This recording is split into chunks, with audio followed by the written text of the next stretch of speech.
Yaram ka to. Adobo sa gata. Siram ka ang pag-init mo yan.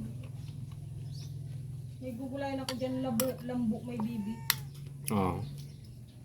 Kita ko nga. Ha? Ang paarat ay Anong paarat? sulambong. Ba't paarat? Ganun talaga yun eh. Ganun lang amoy.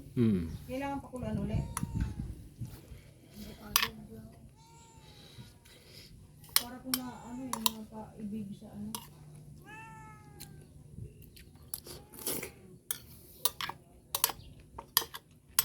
Nakakapagod mag ano? Kalito. Luto-luto. Nakakalibang din naman.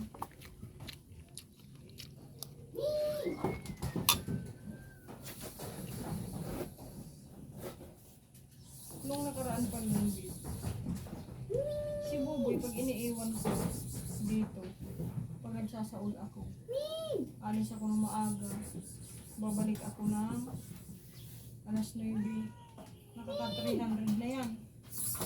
Binayan ko sa Desigarda, kaya baka si Buboy nung nagpanaga kami ng dito.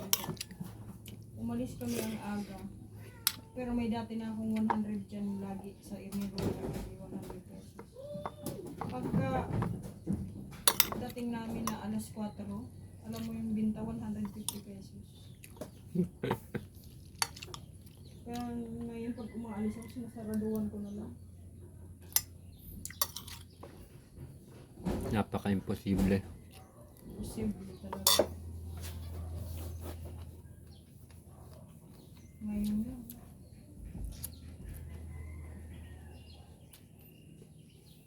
Sa dami ng bumibili.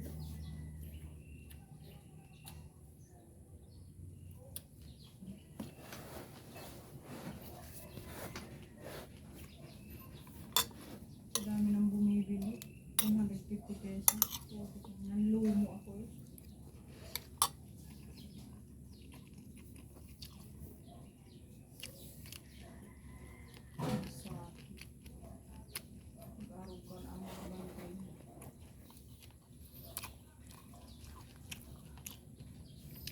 Dami mo nang bibit dito. Lahat yung dadali mo. Hindi. Bigat niyan. Tapos may sunok ka pa. Bawasan yun siyempre. Bawasan yun ng ano, kamuting kahoy. Ang dami-dami yan. Gusto pa ni itauli mo pa lang sa Joey. Ato ugakon man na ito. Iginiya di man mag-iyan na ito.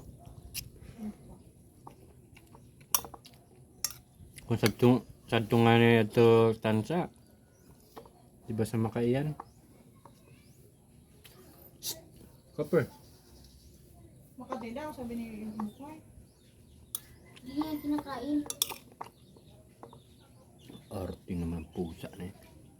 Kanin namin kanin. Hoy! Apo ko na ito muna. Naglinis ka na boy sa kusina boy. Napapagod na ako boy. Magwalis ka doon kasi mapin mo. Tapos na ako. Napapagod na ako. Nagbibili daw. Marbles daw. Mighty lang yan boy. Sige isa. Ilan ba pera mo?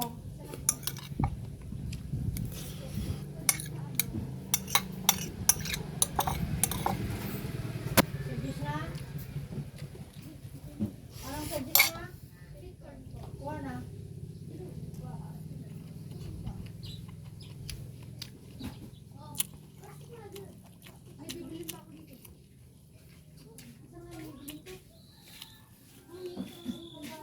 Tawag agad ayan, di makarapo sa likid ko ang cooker, no? Hindi. Beef? Pagkili mo ba yun? Ayan na siya. Beef yan eh, beef. Beef. Ano kaya? Ito?